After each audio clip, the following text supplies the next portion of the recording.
is this even real? Are we sitting here talking to each other? Or is this a code? Is this a fiction that is outside of us? Right. That is a question. Right. Are we in the Matrix? Are we living in a simulation? And we've touched on this question before. I think For sure. very, not too in depth, but we've asked that question. And I think the last time we had this conversation about are we living in a simulation, it was a question of trying to understand, like, you know, if we are, like, what of it is that is outside of our control? Because I feel at times, you know, I make decisions based on what I feel like I want to do. Right. But then you have to ask yourself, if you extrapolate, what is it that I want to do? Why do I want to do that? Where are those urges, those desires? Where do they come from that influence my decision to act on a feeling, right? Whether if I'm hungry or I'm thirsty. Is that truly something that I want, or is that just a feature of my biology, the internal computers that operate? I don't know. It's a thought. Yeah. You know, they say your cravings, even, you really don't have a whole lot of control of what you crave to eat, flavors of food you like, because it's influenced by your microbiome. It's the parasites. It's the parasites digging in the low intestine. They're like, I really could eat some shit right now. Send the nachos. Yeah, I really like some sugar. Hey, you want some sugar, Brian, you fat fuck? All right, you're right. I could go for a donut. But no, it's a good question. How much of the things we really want are features of what we really truly desire? And I don't know how to answer that, because when you think about it, when you think about this kind of more below the surface, it's like, truthfully, I don't know. Is what I say I want and the actions I take and the things that I do, are they really byproducts of my own actions and my own thoughts? Right. And the honest question, the honest answer, I think, is you can't really know in some ways. And you have to speculate. And my speculation is, I think, yes, there is some element of control that I have, and I can act my agency and will. But I think there are serious questions. What is the limit of free will? This is a topic we talked about on the first episode of the show, actually. What is the limit of free will, if we have it? And I think these are the big questions, especially now when we start to think about what the simulation theory is. And your favorite subject? What's that? AI. AI. Yes. Yes, it's a good question. It's a good question. But let's start by kind of defining what is simulation theory in your words. What do you think it is? Let's approach it from the NPC. Okay. Right? So essentially, what is an NPC? A non-playable character. Which means, not much movement. Sure. Well, not necessarily. But less move. It's definitely more static than the main character. I'll say that. And this NPC kind of can interact, obviously. Yeah. But its purpose, in that sense, is more so to just exist, to participate. Sure. It's like usually like the NPCs have a written script, a drawn path. Right. So they'll move within the world. They have a purpose. They have a purpose. They move within the world. They exist in the world. But, it's all pre-drawn. And it's a determined outcome at that point. Right. And usually to assist the player. Inherently, by us saying there's NPC on this realm, mm-hmm. then we're essentially saying this is a game. Right? Yeah. And if this is a game, And the only way to now exercise your superpower, which is free will, Mm-hmm. is by awakening. Sure. And so awakening is how you can now view the difference between being in the simulation, Yeah. in other words, living out your static day to day Yeah. and not really striving or pushing yourself Yeah. to do things that are uncomfortable that then kind of break through and make ripples in Mhm. that simulation. Right? Yeah. And I think that's one way to view it Yeah. in basic terms, because we can really get lost in the weeds Sure. of saying what is a simulation based off of philosophy Or science. or science or Technology. computer science Yeah. or, actual code. Sure. But Or I even think the physics of it. quantum, right? Yeah. But I think if we're just viewing our daily day-to-day actions Yeah. and calling something static might be you work, you have your job, you have your hobby, but you don't do anything that pushes you, Yeah. anything that trains you, Yeah. nothing that truly disciplines you. And you're feasting more off of your dopamine, Mm-hmm. and what fuels your dopamine Yeah. is essentially your habits. Yeah. And so your habits are the same, they don't change, and you can get stuck in these same habits for 20, 30, 100, you're done. Yeah. Yeah. So it just depends on what you're doing Yeah. with yourself, for yourself, to essentially try to find areas to break through. Breaking through meaning Yeah. doing something that makes you uncomfortable. Yeah. I think this is the basic understanding of, if we are in a simulation, then these are the parameters Yeah. for the game. And for you to understand, your place in it. Yeah. And to truly get to that understanding requires work, Yeah. discipline. It's an interesting way to frame it. So just there's a lot I want to unpack there. But before we unpack it, kind of thinking about, it's maybe stepping back into the, I don't know if you want to call it science fiction or some of the bigger definition, the landscape of this definition. I think simulation theory in itself posits that there is a civilization who has the technological capability to essentially, which is generally called the base civilization. And it's a civilization that's so advanced that they can replicate human experiences through technology, and run the simulation, right? That's a very I'll call it elementary definition, but I think that kind of at the heart of it, when people are talking about simulation theory, we're thinking of a very advanced society, post-human, or maybe a very advanced human society that can, recreate these experiences. And if we're thinking of it on the scale of the universe, I mean, you look at physics and the possibility of there being multiverses, things like that. That I think kind of play into this larger question. But sort of unpacking what you said, and I think it's really, really interesting, is let's start from a place like, hey, if we're let's just assume that we're not in a civilization, or in a simulation. If you go to work, you go to school, you take the same route, you take the same path, you go to the same job.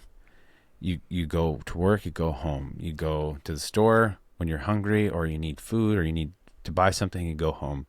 You do the same hobby. Like it's kind of funny that in some ways, like we defined, and I was talking about the NPC in, like, let's say World of Warcraft. You have the same character who's right, which in some ways is a simulation, right? No, 100%. 100% it is.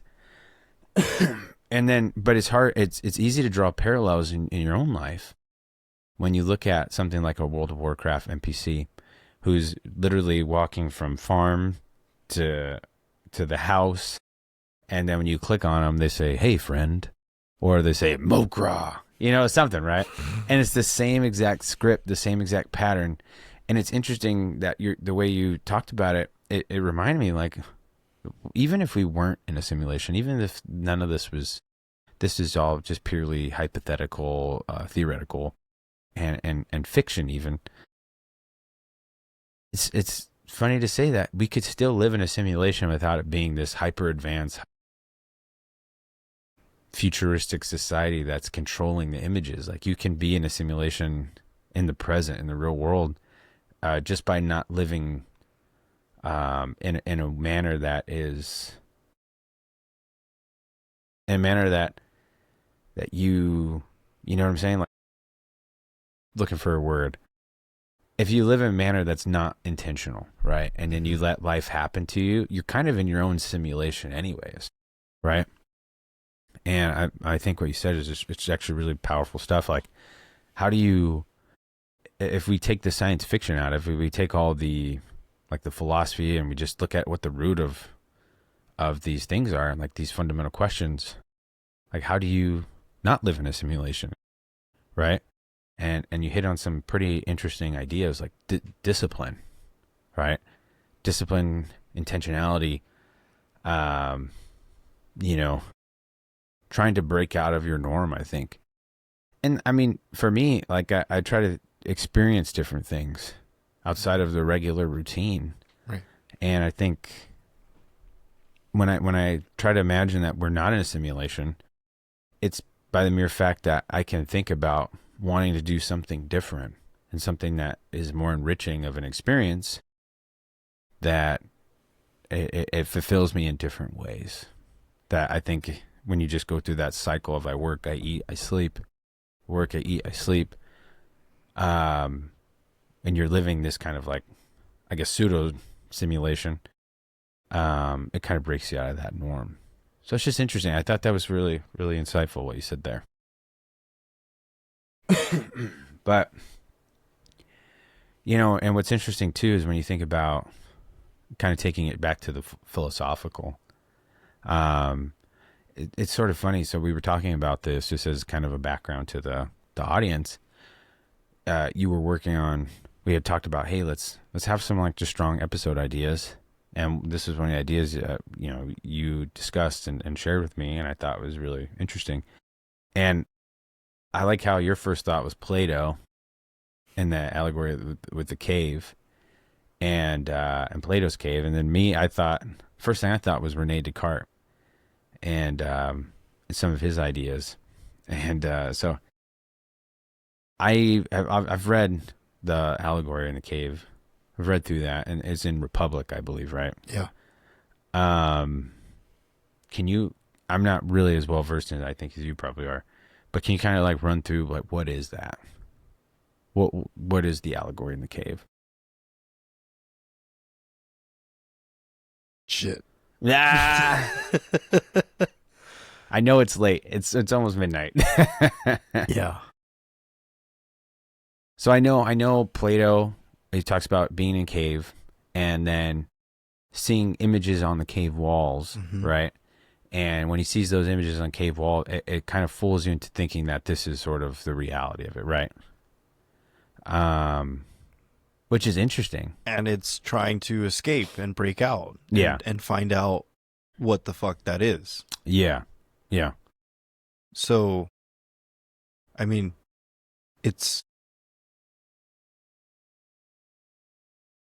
we call it an allegory, Yeah. right? So what really is an allegory, Good question. right? Yeah. Because it's not necessarily that it's true, Mm-hmm. but it's more that the meaning in the story Yeah. Has truth. has truth. Yeah. It's a good distinction. And so this allegory is telling us a truth that's within all of us. Yeah. And it's also, in a kind of spiritual kind of way, speaking to the senses Mm-hmm. at a very core, fundamental, literal cave. Yeah. Caveman. Yeah. The man from the cave. Yeah. Who has to leave, just like if we're now taking evolution and saying the monkey and the monkey man Mm-hmm. has to leave the branch, has to leave home Yeah. and become something. Just like Joseph Campbell's The Hero of the Thousand Faces. Mm-hmm. Most of it is the story of a hero and the hero's epic, Yeah. where there's difficulty. There's obviously, we can break it down like a story and say Yeah. the different acts, the different parts, but it's all leading to challenges Yeah. and seeing what comes of it, Mm. right? Yeah. So, in that sense, to me, the cave is speaking of that truth, Mm. right? That what you see may not be true, Mm-hmm. but there's an instinct in you that wants to find out. Mm. And that challenge to leave the cave is part of that process. Yeah. I find it kind of fascinating that it is a story based around shadow Yeah. and light, reflection, right? And this is us speaking English. We're not speaking the ancient Greek, Yeah. which I'm sure if we were to actually translate has far more profundity than we'd for actually sure. like to think.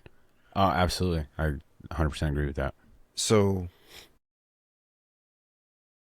really it's trying to challenge us Yeah. to think about who you are, Mm-hmm. and essentially trying to tie this in with baby Jesus, finding the light within you. Yeah. And Jesus telling us it's within you. Mm-hmm. You don't have to go anywhere. You don't have to do anything. Yeah. And if you take it from a Hinduistic standpoint, that's meditation. Yeah. That's just sitting and dwelling with your thoughts and watching them. Mm-hmm. I mean, you can take it into transcendental meditation, right? And I think that's all connected, right? To the philosophy, the spiritual, the emotional, the scientific, right? Just like the cave. Yeah. And we're saying our origins is this caveman. Yeah. So that's what I think the story means. That's interesting, man. It's interesting, especially how it connects to this idea of living in a simulation. Right. That's really, it's, and like I told you before, it's been a while since I read Descartes. I read him in college, like a lot of people, I'm sure. When we were talking about the, It was a decade ago. yeah, right. It's been more than that, or yeah, just about. Jesus, started more than a decade ago. I don't even want to think about it now. Many years. Many years, been many moons, many cycles around the sun. But yeah, no, the interesting thing about Descartes, the first thought, obviously his famous quote, I think therefore I am, was what came to mind when I was reading that. The French, the original French. I don't know that off the top of my head. Just like Jesus. Oh yeah. Right? Je suis. That's Yeah. how it starts. Yeah. Well, no, but that was the first thought that came to mind, and then doing some sort of review coming into the conversation, Descartes had this idea that demons had the ability to change the way we perceive the world, and therefore have this ability to control how we think, how to control how we feel.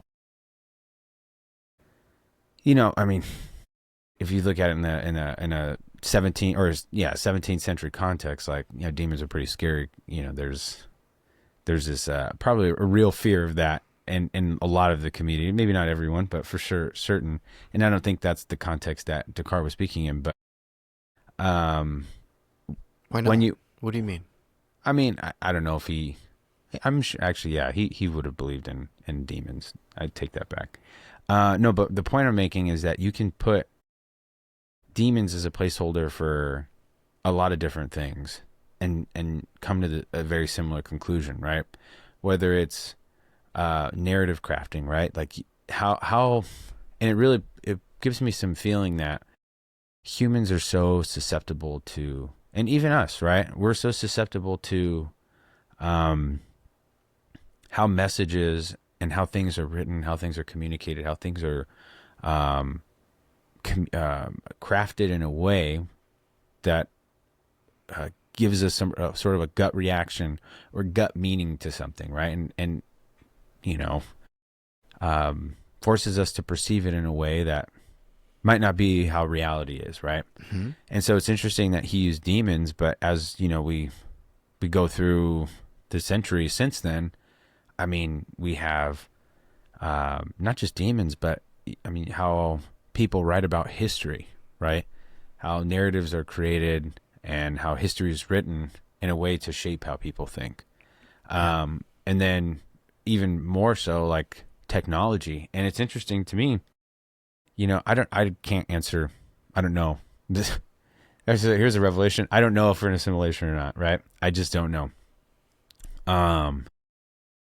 But even if we weren't, and definitively if we weren't, in some ways, and kind of what I alluded to in a previous conversation, we are in a simulation, even if it's like a very micro one, right? If they're take the big technology out of it, kind of like we've been doing it, but us being on our phone, I heard a term this week called fubbing. You heard of that? No. It's called phone snubbing. So it's when you're with like a friend, or if you're with your spouse or a girlfriend, boyfriend, whatever, and you're on your phone, just totally in your phone. You're in a social setting where you're supposed to be engaged, and you're on your phone, and you're totally ignoring the other person. And I heard that term, and I thought, that's kind of a dumb term. But in some ways, I was like, oh man, that's a really interesting thing, because I catch myself a lot. Like I'll be Fubbing off. Fubbing off, yeah. Fubbing off, fubbing through things, fubbing around, fubbing one out. we went way too far.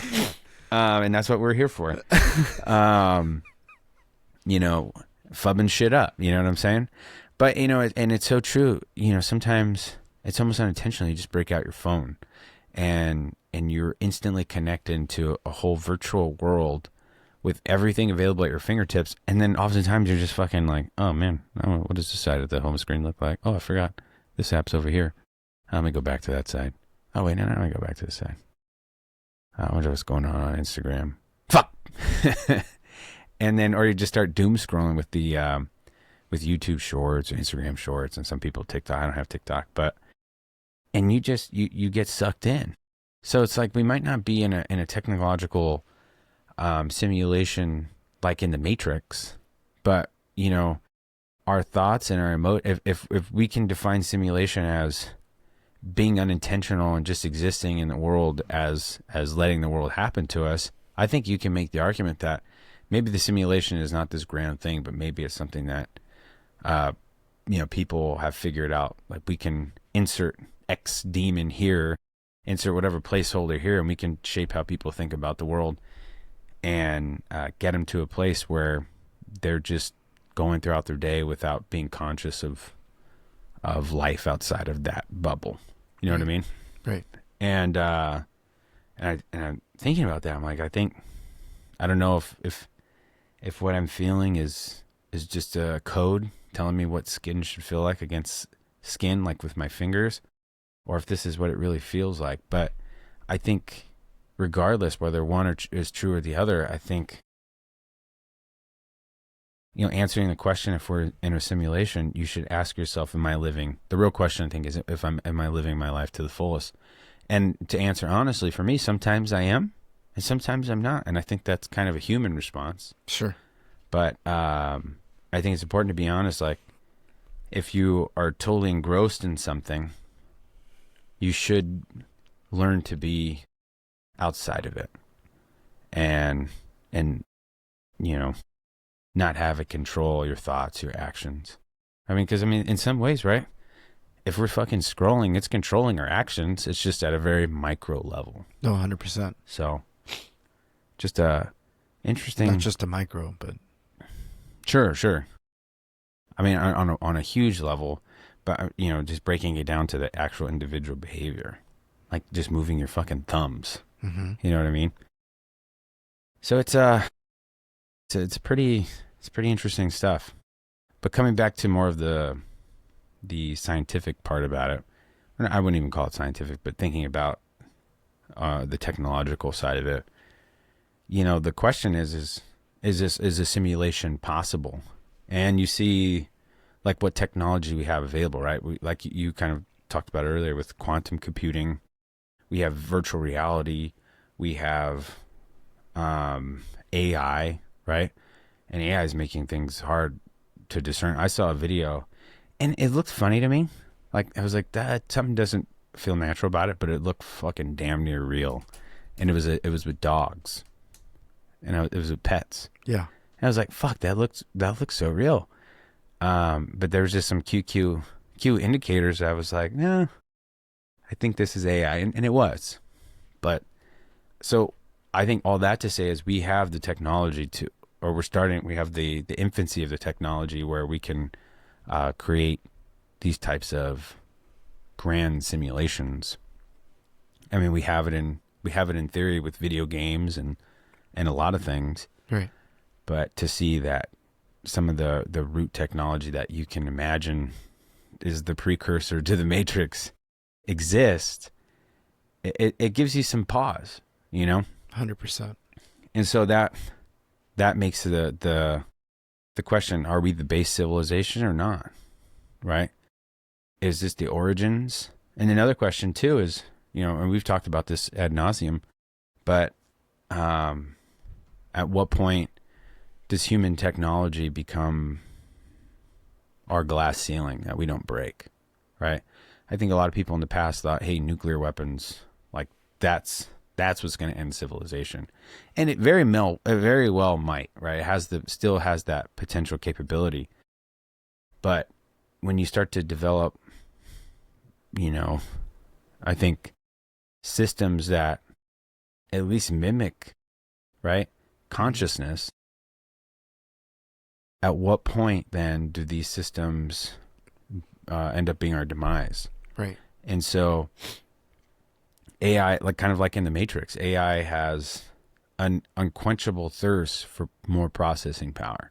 And that's the drive, right?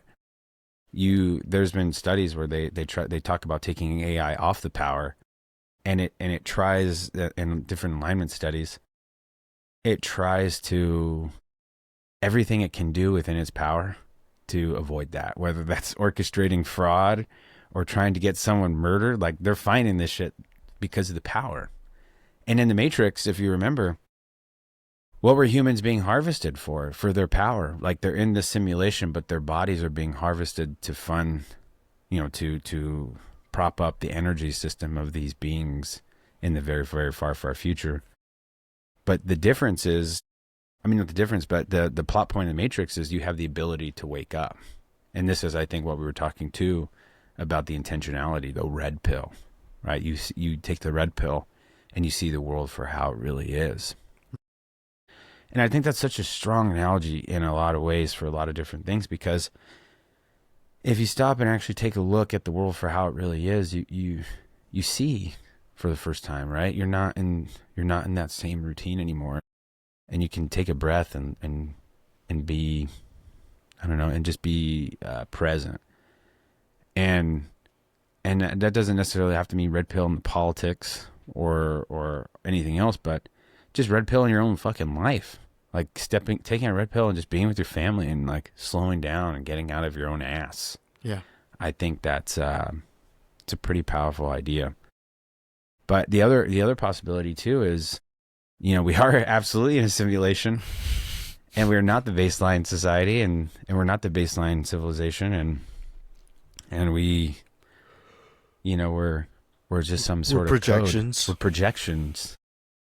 But it reminds me, there was a movie, Free Guy. Did you ever see this with what's his name?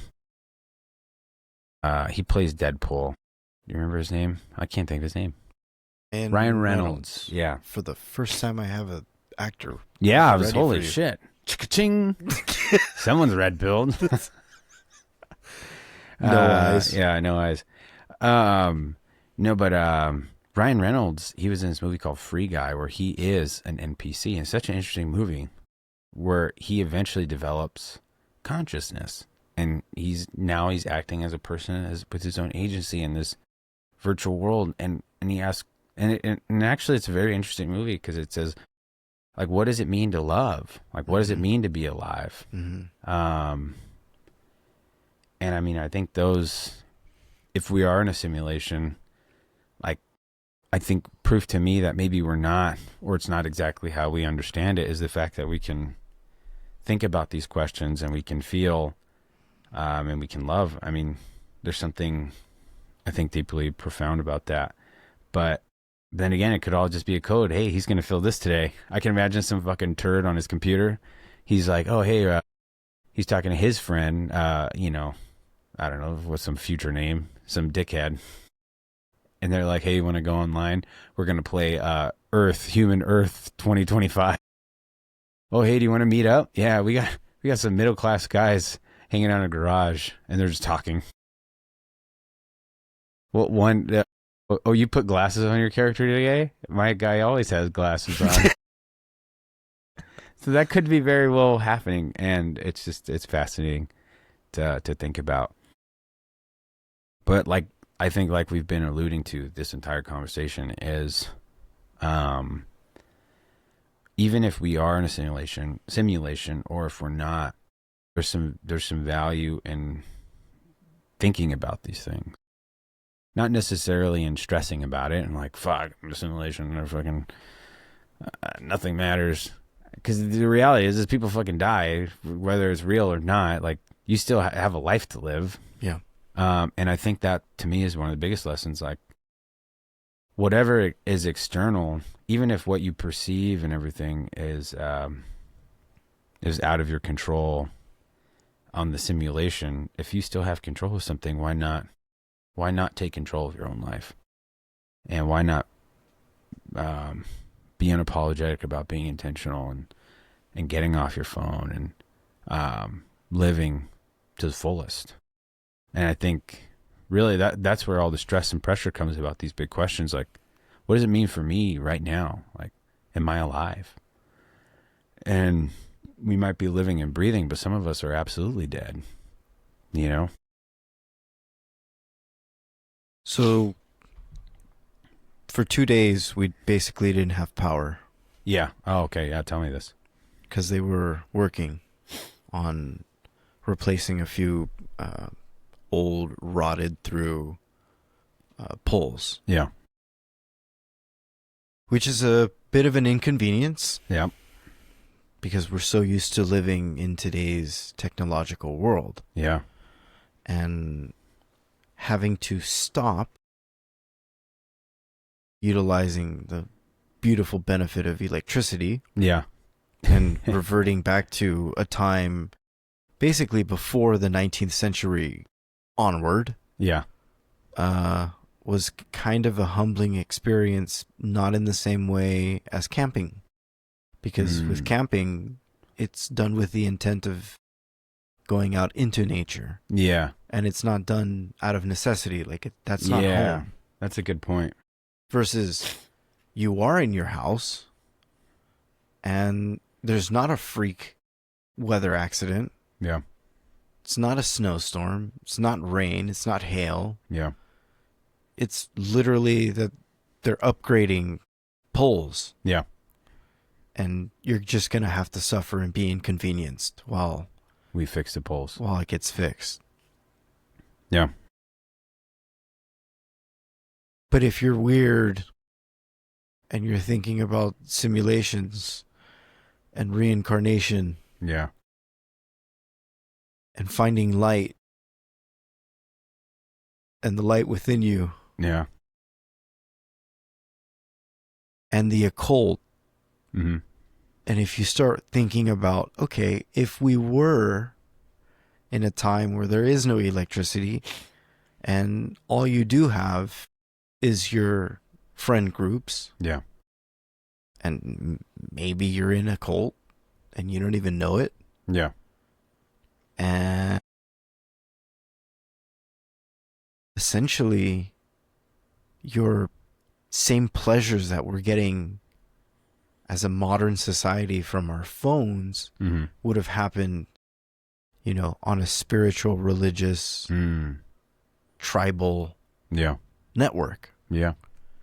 Versus here, it's literally almost like a mind virus. Yeah. And I know usually mind virus is used when we're trying to point the finger at some sort of left-leaning idea that is completely wacko. Yeah. But in the same sense, when we're seeking these connections, we go on to social media and we get these dopaminergic hits. Yeah. Just like you would when you're listening to Sally and how she almost got, killed by a bear. Yeah. Just this morning, trying to wash her clothes. Yeah. Because there's in no the river. washer and dryer. Yeah. That's an interesting thought for sure. Like what did people, what did people have in the past? Like what were the same mechanisms that captured people's minds? And I think that's a good the occult and religion, family. Like there's a lot that I think can capture it. I think the crucial difference is our brains are still very much the same as they were then.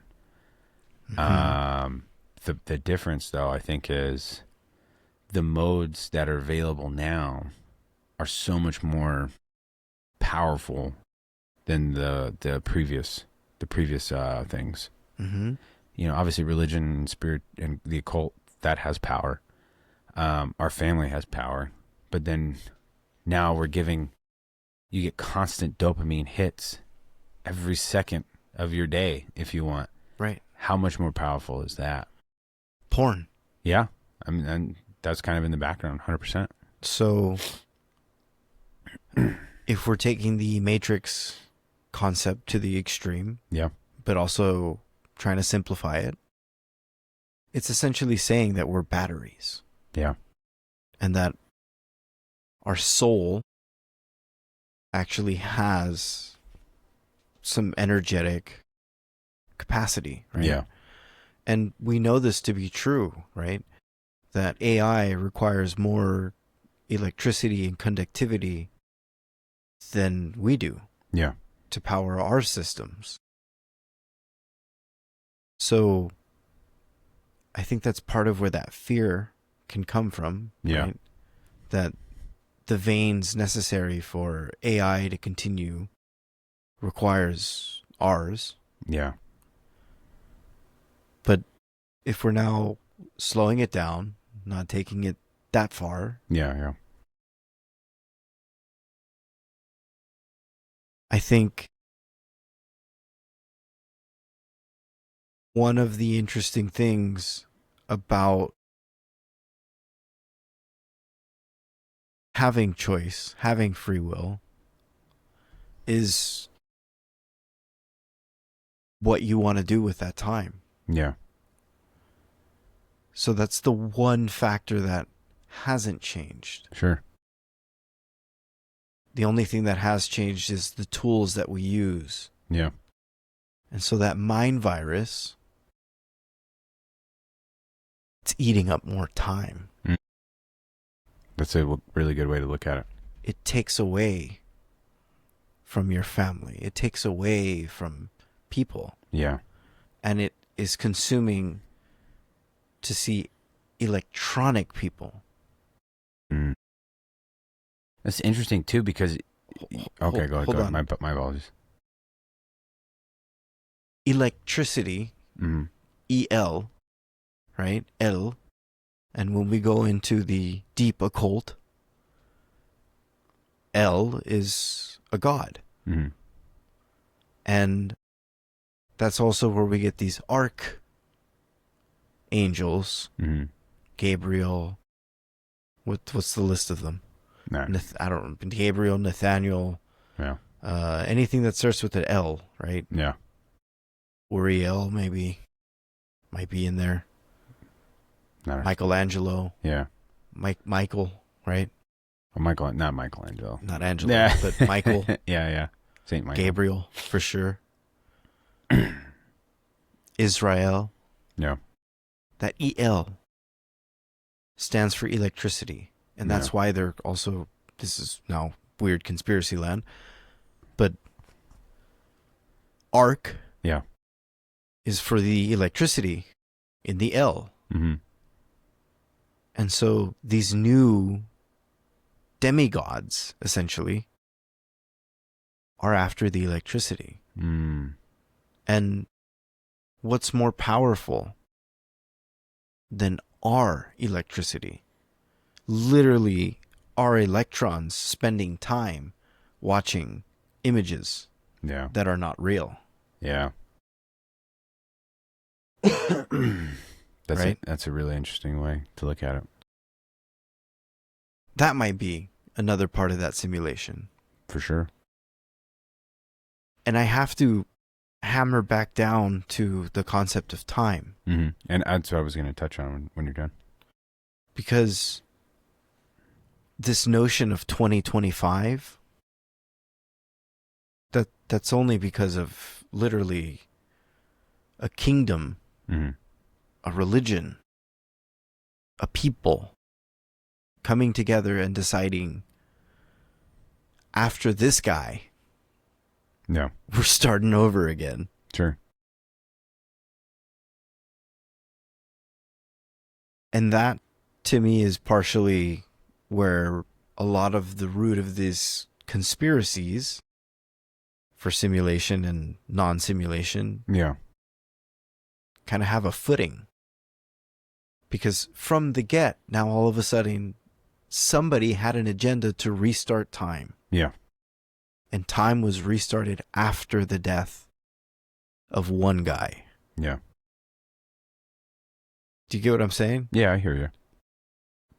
And that story leads to the belief of these angels. Sure. These fallen angels fighting against these archangels. And bringing the idea back of light bringers. Yeah. And now we can finally sit in front of Satan. Yeah. Who is the light bearer. And that's also where I think some of these crazy occults get their footing. Yeah. And that's why rituals happen at certain times. Discussions under moon. Yeah. Decisions on such and such dates. Because it has that essence, right? Sure. Of this newfound controlled power of time. Yeah. I was just going to say one thing about the time. You know, if that's what we have, that's one of our currencies that we have. It's interesting to me when you think about, you know, the power that these things have over us. They tell us, because every week you get a screen report. It says how many hours you used your phone on average daily. And, you know, one of my family members, I won't say who, one day had an average use of like 10 hours, which is mind-blowing. You're on your phone for 10 hours average every day. And so it's been kind of illuminating for me too, because some weeks it's more than others. It's never that high. Yeah. But, and it's always like in some ways, if you take it as a good reminder, like, hey, I need to fucking disconnect because I hit freaking 4 hours. Are you kidding me? And then I need to back down because this thing, it has the power to control you a little bit, control what you do. And that leads into your habit sure of understanding where your time goes. Yeah. So I hear you if you were to say that you're on your phone 10 hours, but what if it's all productive 10 hours on your phone because you're utilizing this tool of technology, right? I think that's probably unique to the individual. Yeah. Right. I think only the individual will be able to answer that. I'm not saying that if you're on your phone for 10 hours, it's a net bad thing. It's just an objective thing, right? If it's 10 hours on TikTok, but Instagram, and that's what I was going to say. Or OnlyFans, and no, for sure. And that's what I was going to say. Scott, I want to avoid putting a judgment even on those, because just kind of as you alluded to, there's going to be examples of people who are on their phone or on their device for hours because they're actually doing something that is providing value, and they're doing something that I would say is not, again, not applying a judgment, but they're doing something that is active, right? Whereas if you're scrolling, you're on YouTube and you're watching videos, you're doing something very passive, and you're not building anything. And that's not necessarily a bad thing. I think video is entertaining if you take it for what it is as an entertainment device. Sure, like it's a tool. Sure. Tool to procure entertainment, or tool to complete work, or whatever the case may be. So I think you can distinguish if someone is on their device for a long period of time. The person has to be honest. And I think the question you have to ask yourself is am I using this device, or is this device using you? Using me? And if you can, or am I letting am I the life force for this thing? Exactly. Is the device that I'm using, at the end of my use, did I gain anything? I mean, I think that's a good question to ask. Is there anything that after all this time that I've spent, do I have anything to show for it? And sometimes it's mixed, right? Sometimes even if you do work, maybe you don't complete something, or maybe you really you had a really hard day at your job, or something happened and you just needed it to roost, and you got a moment where you can just kind of zone out and recuperate. I mean that again, that has to be individual to everyone, but I think the takeaway from that is if you're honest with yourself about your phone use or your device use, and your takeaway is, hey, you know what? I was on this for too long. I did 10 hours on TikTok and I didn't even know what happened in the day. And if you're okay with that, then you're okay with that. Like, I'm not here to tell you that you should or should not do that. But if you're not okay with that, I think then that's a good starting point to say, okay, well, what am I doing with my time? And how can I better use it?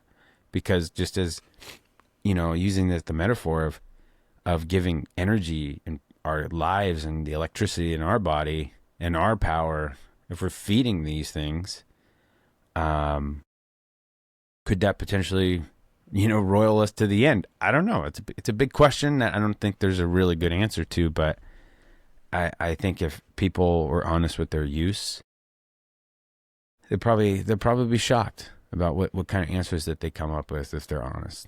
And I say that as someone who's thought about this in my own life. Like, holy fuck, what did I do for 4 hours on my phone? I was on fucking YouTube and shit. And it happens. And I don't think it's necessarily a wrong thing, but it's something that you should do with the thought in mind that I should be controlling my own time. And if I choose to do this for this period of time, then that was my decision, not let it happen to you. I guess is my takeaway. But what if it isn't? What do you mean? What if it isn't your choice? Well, no, 100%. And I think for most people, the answer is it isn't your choice. I think, including me, right? And most times I've been using my phone for a long period of time. I'm like, oh fuck, what happened? You got MKUltra. You got MKUltra. But exactly. So it's just one of those things. Like, you just got to be honest about it. And if you make that decision for yourself to use this for this particular reason, and this is how you're going to use it, maybe you can rationalize it. I don't know, but it's still. No, you can. You can or you can't. You cannot. Yeah, and that's probably the takeaway. That's the MKUltra. That's the MKUltra. Before we get there, John, I have to take a break. I need a piss. It's the blue light, Brian. John, we're back. So, a lot of what we've been talking about the last hour or so, coming up an hour, has really centered about, number one, like, what is reality, I think, and are we NPCs? I think that's a huge question. And is this a simulation? And these are questions about reality that I think are fundamental. Mm-hmm. And as you alluded to before the break, even the governments of the world, including our very own United States government, have thought about these things as well. Right. Talk to me about MKUltra. I mean, there was Project Artichoke that was before, but MKUltra picks up on essentially recognizing being able to control. Yeah. Mind control. Yeah. Through sensory deprivation, through trauma, through sex, through injections, chemicals, light. Essentially, that the human mind can be controlled can be manipulated. Yeah. And soon after, that's where the war on drugs kind of picks up and gets most of the hippie drugs criminalized. Yeah. And so this enlightenment that kind of worked in a sense as a counter, the Antichrist. Yeah. Yeah. Of being MKUltra was essentially removed and taken away. Yeah. So our government had multiple facilities, famously in San Francisco. Yeah. In the Hyatt.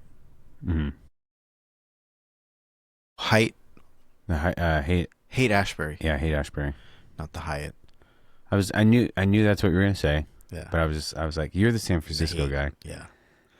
Also, real quick, off topic, I actually really like Haight, so I think it's pretty cool. Like, if you like hippie culture and shit, like, it's still very hippie over there. It's very important to San Francisco for sure. Yeah. But they had a free medical clinic where they were just running all kinds of exams. Yeah. And it's pretty sickening what the government was able to accomplish. Yeah. And we see this work end in 1973. So it's a solid program of data in multiple places trying to understand the mind. Yeah. And our adversaries, the Russians, KGB equally. Yeah. Also doing some pretty similar stuff. And learns other things on the same topic. Yeah. And so it is an arms race to understand and control population. Yeah. Your population. Or other people's population, for that matter. Sure. And this weird connection between what could essentially be a spiritual dilemma a mental issue, a physical issue, Yeah. a neurological issue, and a social issue comes crashing in all at once in a short period of time. Yeah. And it just leads the viewer to wonder, is this technology that we currently have a project of all of that data? It's a good question. And many people say yes. Yeah. Bluetooth, EMF, all these electromagnetic power signals Yeah. is what's getting many people sick. Yeah. Not only the food, not only this. And so now your ability to choose, to make better decisions for yourself, to challenge yourself, to grow, Yeah. is almost impossible. And you can't decide what you want because there's the freedom to choose so much, Yeah.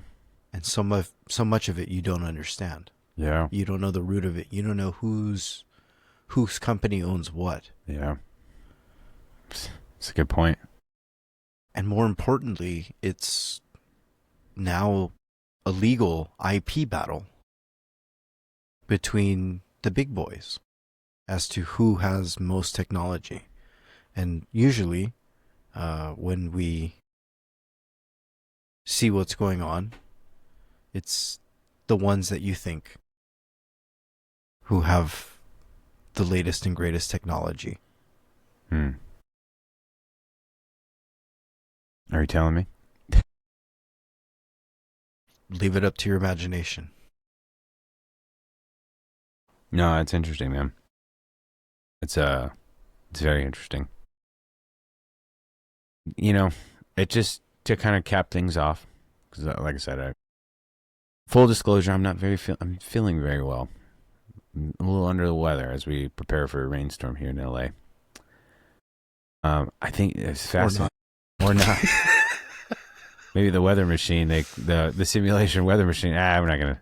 The latest and greatest conspiracy is that the electromagnetic field is getting hit the Earth, and so that's what's causing the aurora borealis, right?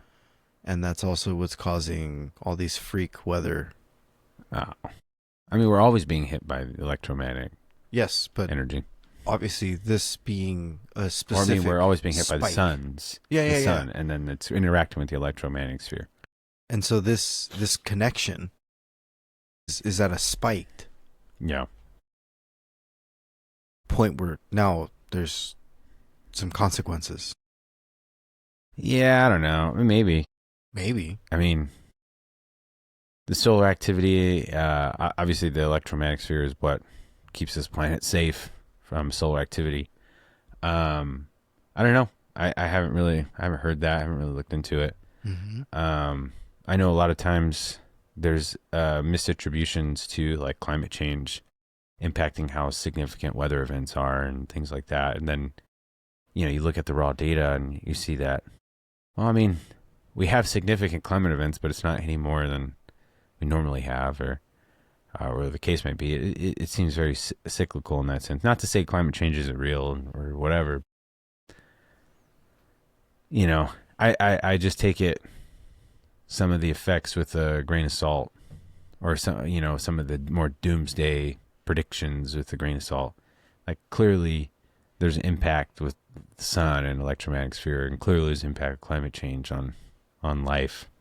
But is what the doomsayers say? I don't know. Maybe. Right. Who knows? But is oil really made out of dinosaurs? Watch it. Stay tuned for next episode. That's actually that wasn't an next episode, but it's.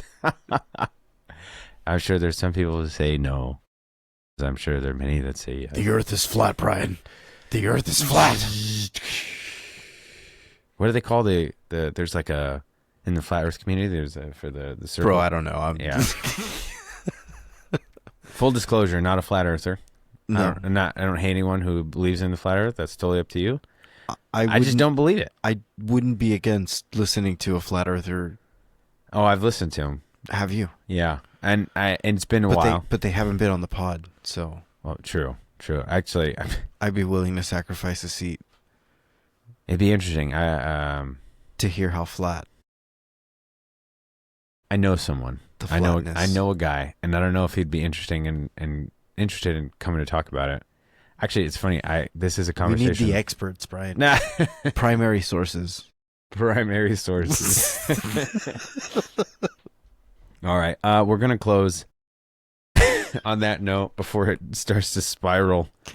Or you're not, maybe not spiral. Well, I guess if it's flat, it's still a spiral, right? You know, I don't know. I don't know where I was going with that one. Anyways, I wanted to leave us with a quote, John. I haven't done this before, but talking about time, and talking about this conversation, really, there's a whole lot. Are you quoting Fu Manchu? No, I'm not quoting Fu Manchu. Damn. I'm quoting someone I actually mentioned earlier in the pod, and this is where the inspiration came from. Go ahead. What'd the Frenchman say? Well, no. So what I want to say, though, is here's the takeaway for today's episode. For me, anyways. I don't know about John. John will have his own takeaway. But the takeaway for me is just the simple fact that the real answer to are we in a simulation is we just don't know. And we can't know, right?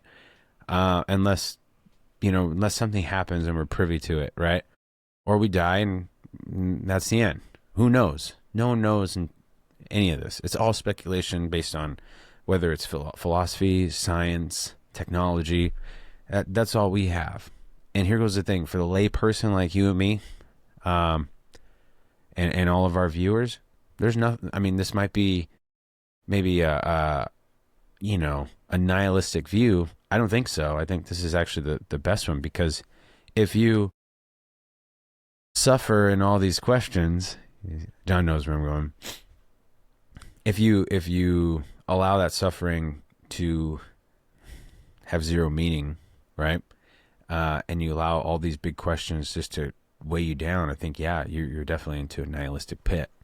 But what I will say is, even though we can't know the answer to this, and even though it might have everyone question, I think you should take comfort and peace knowing that even though this whole world may not be what it seems, you still have at least the illusion, the very least, the illusion that you can do something different in your life, and you can take control of what's important to you, right? If you don't want to be on your phone for fucking 10 hours a day watching porn and YouTube shorts and OnlyFans and all that shit, you don't have to be, right?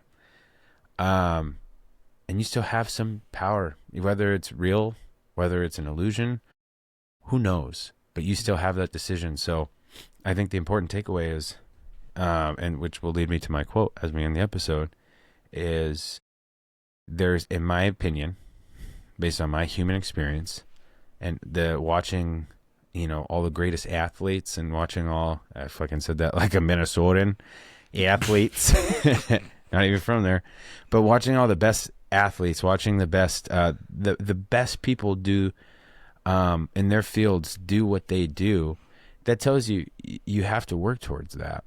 And that was a decision, right? I'm not saying, the anyone watching us or even us, we're going to be the fucking next Steven Spielberg or the next Michael Jordan, right? You have to work for that. But knowing that, hey, nothing's stopping you except yourself, and having the discipline to control that, I think that's really powerful. So I will end on this quote, and it's from Lord of the Rings. And I thought of it because you look like Mexican Gandalf. And it was a question, it was a conversation between Frodo and Gandalf, when Frodo understands that he has the ring, and this is now his burden. Frodo basically tells Gandalf, like, why me? Like, why do I gotta live in these times? And Gandalf tries to comfort him. And he basically says, it sucks. Sorry. And he's like, so do all, like when answering, like, who wants to live in these times? He says, so do all who live to see such times. But that is not for them to decide. All we have to decide is what to do with the time that is given to us. And I think it's a powerful thing because, just as I was talking about before, there's so much going on in the world. You know, politics, war, violence, brought writ large everywhere you look. There's despair everywhere you look. And understanding and recognizing that you can't control that, and you can only control what you do with your time, and decide how you want to choose to live. And so on that note, John, I leave it to you. Do you have any closing thoughts? When playing third base, drop steps are important. Hey.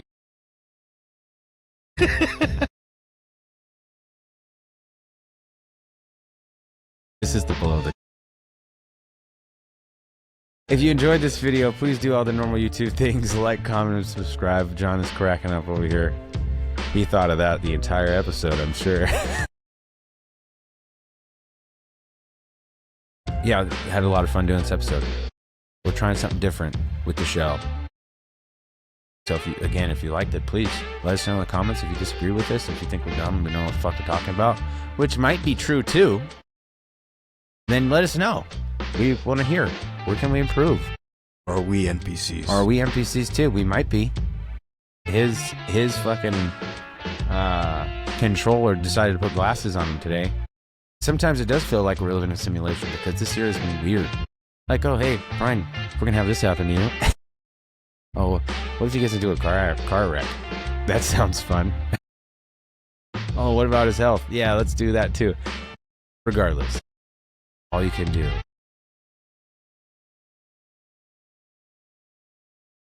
Trees Podcast. Thank you for tuning in. And we will see you next week. Or next episode, whenever that publishes. Below the Trees Podcast.